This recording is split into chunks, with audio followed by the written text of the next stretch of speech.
Kak, sini ada apa kak? Sini kita ada jualan ayam penyet. Okey, lagi? Yang special apa Yang kak? spesial sini ayam penyet. Kalau yang masakan panas dia nasi goreng seafood dengan tom yum sambal. Bagi saya ayam penyet, nasi ayam penyet dengan bakso dengan sirap bandung. Okey, boleh.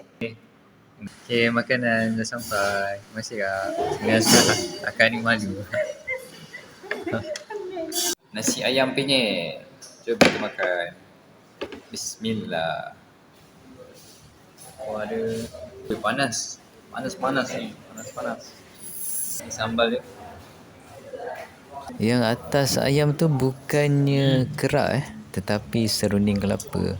Resepi asli daripada Indonesia. Rasa ayam penyetnya memang sedap dan lembut. Makan pula dengan sambal. Memang syahdu lah. Makan dengan ni ke? Oh, makan dengan ni apa? Kicap. So, okey. Terima kasih. Tengok ni, besar bakso dia. Kena makan dengan sambal baru sedap kan. Ni suun bukan bihun. Macam ada biru-biru sikit lah. Jom makan giant bakso ni.